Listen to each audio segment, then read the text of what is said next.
So this is where my character has already moved into her new abode and is just learning about whatever's happening and is still confused, as we all are.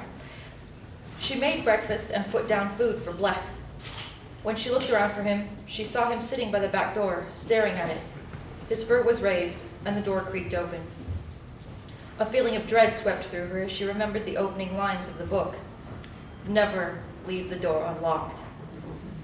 But the door had been locked. She checked it before she went to bed. Cautiously, she made her way over and picked up Blech, who didn't look away from the door. After counting to 3, she yanked it open to see her backyard. Just a normal backyard in the early spring. Jesus H, Blech. What the hell is with this door? She set him down and he smelled at it, his fur still puffed up like he'd been rubbed with a balloon. He stuck his head out, looked around, then sauntered over to his food dish, apparently satisfied his territory was safe from intruders. She locked it and double-checked that it couldn't open on its own. Creepy. She took her cup of coffee over to the chair and reopened the book that came with the apartment. Once again, a piece of paper fell out.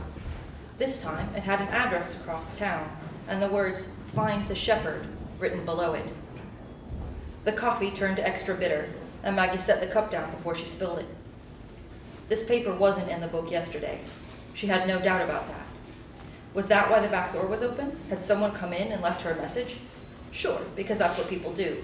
They come into your house on top of an apartment building and leave you weird little notes instead of stealing your stuff. She closed her eyes and tried to calm her nerves. She could take on bullies on the street with a baseball bat, but having creepy things in her new home was a different ballgame. She opened her eyes when she felt Blech's paw on her hand. He pushed the paper at her. No. No way can you weird me out too. You've been a normal, if slightly overly grouchy stray.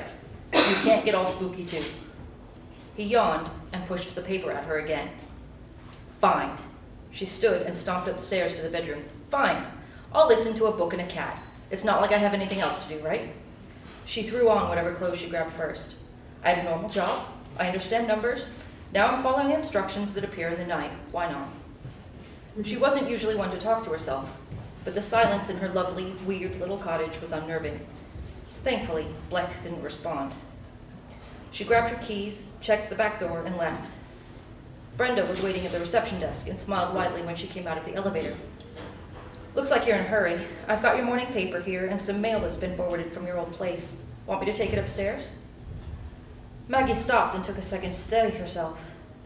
Can you go upstairs? I thought it was all cloak and dagger. Brenda rolled her eyes. Haven't you read the book yet, silly? Of course I can. I'll let you go wherever you were going. Anything you need from me? Sanity?